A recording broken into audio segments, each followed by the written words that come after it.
Hello, my name is Fiona Gill, and you are listening to a podcast for the Institute of Leadership and Management Level 5 School Business Management Diploma for the National Schools Training. The podcast covers the Unit 3 Module 2 topics on working with stakeholders as customers, and I will be talking about my own experiences around these topics.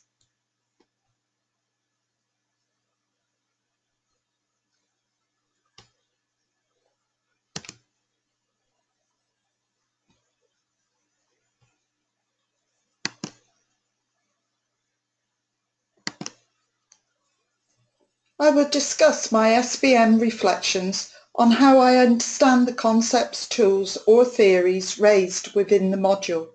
This includes how I have applied them within my professional practice, developed my own skill set through doing so, and had an impact on my school. Firstly, I would like to briefly introduce myself. I have worked within education since 2002. Starting first in the Children and Young People Directorate within the local authority, and then moving into my current role as School Business Manager in 2008.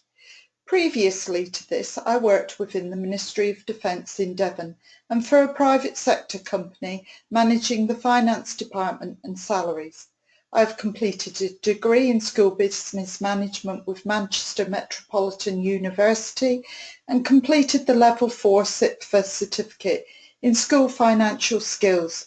I also studied the Level 4 and 5 diploma in School Business Management through the National College.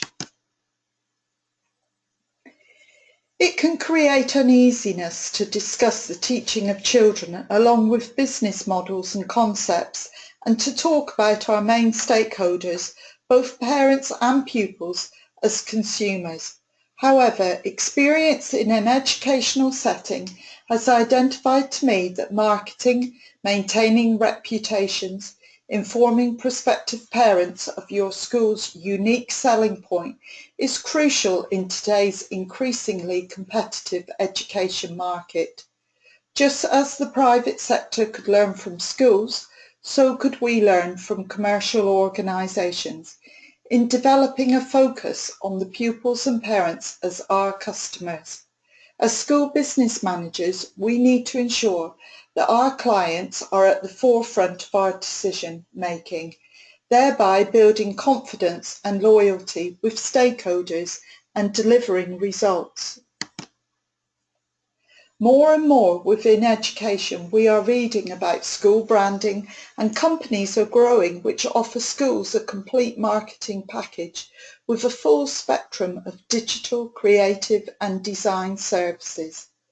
For some schools, this may be with the aim to increase their pupil numbers on roll, and for others this may be for maintaining their current high levels of pupils.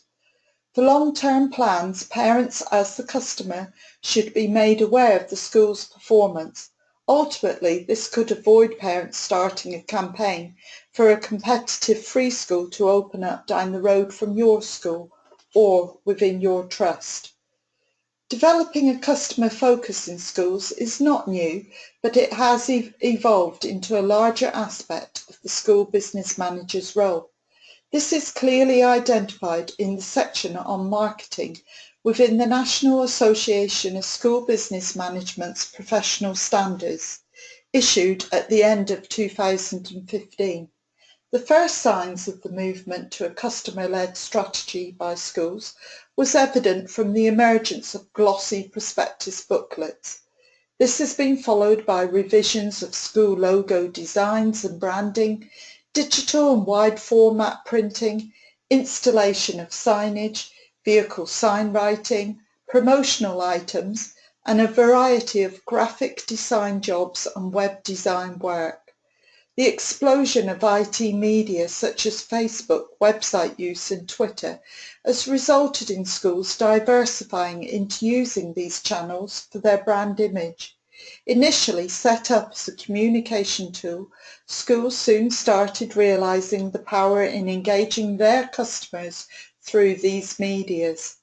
In my school, we set up a school Facebook, and at the time it was to reach our customers, the parents. It improved an excellent publicity and customer feedback channel and provides a platform where prospective parents can go online and actually read comments from other parents about how their children enjoy the school.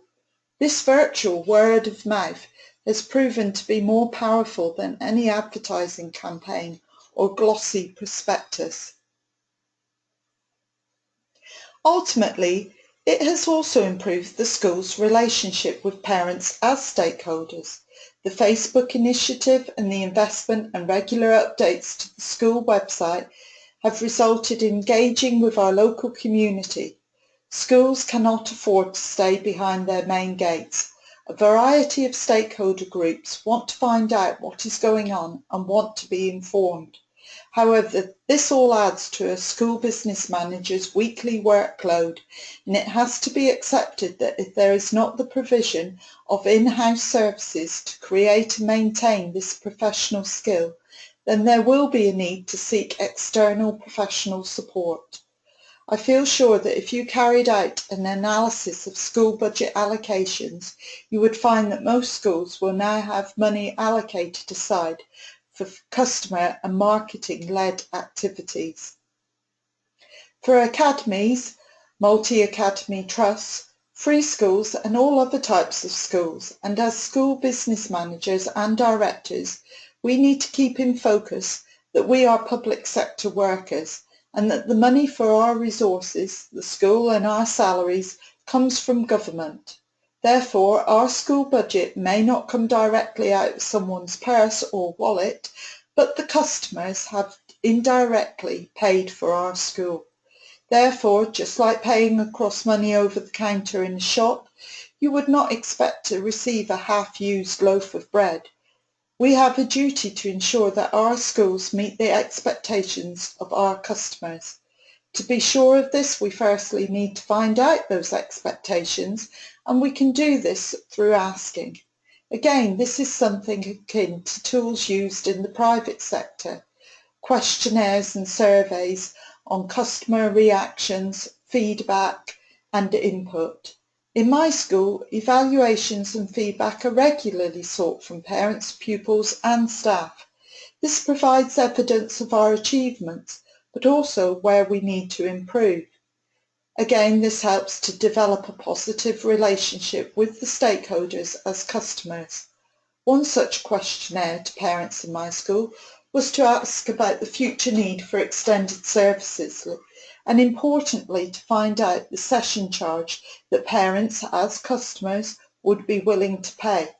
This information actually resulted in sustaining the after-school club, as the feedback evidenced the value of the provision and the willingness of parents as the customer to pay for it. The same could be said of doing a survey on what parents are willing to pay for a residential or trips or for uniform if your school supplies uniform direct to the parents. In conclusion, I feel as school business managers we have an important part in considering the pupil and parents as customers and clients and to focus on them at all times. There is a need to remember that parents and indeed pupils are now well informed and have increased confidence to report a concern or issue about their child's school.